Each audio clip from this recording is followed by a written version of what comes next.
Good morning. Thank you for joining me for another 5 good minutes with the Word. I'm Barry Bryson. We're continuing our study of the book of Amos, which is part of our larger study of the writing prophets who addressed the northern kingdom.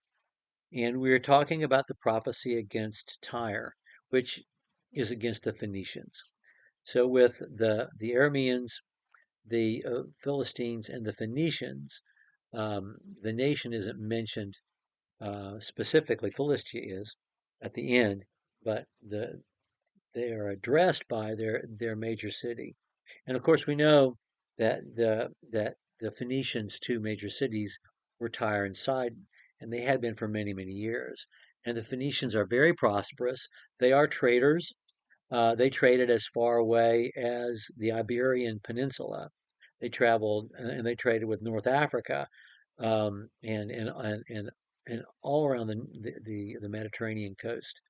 Um, for many, many years, it was thought that the Phoenicians were the first to develop an alphabet, although there is evidence now that there was an even older, the alphabet is even older, and the earliest evidence seems to be in Egypt, and perhaps even from Egyptian slaves, and maybe the Hebrew slaves were the first to develop an alphabet. But the Phoenicians were the ones who took that technology and really used it and spread it around the world.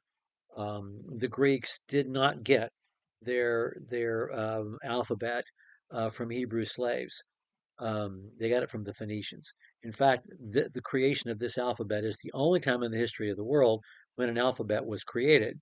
All other peoples have pictorial writings.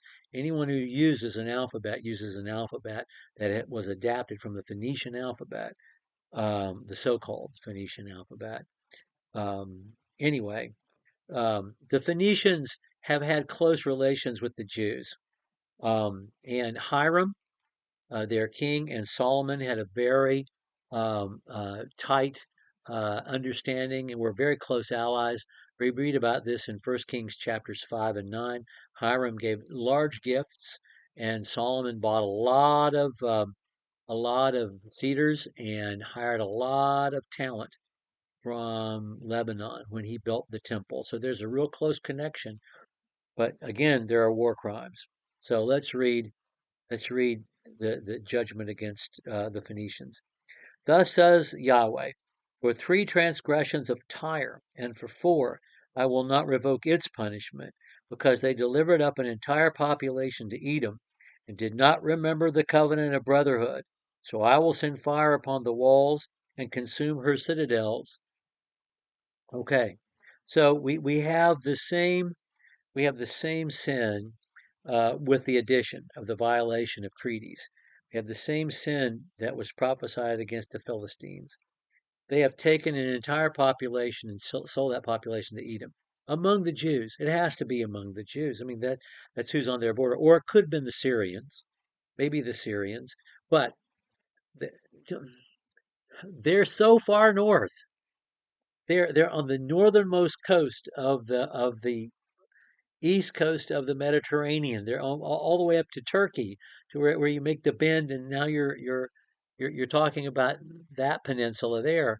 That and the Edomites are all the way south to the mountains, and then right up to the Red Sea, and to take a huge population all the way to Edom to sell them instead of selling them somewhere else.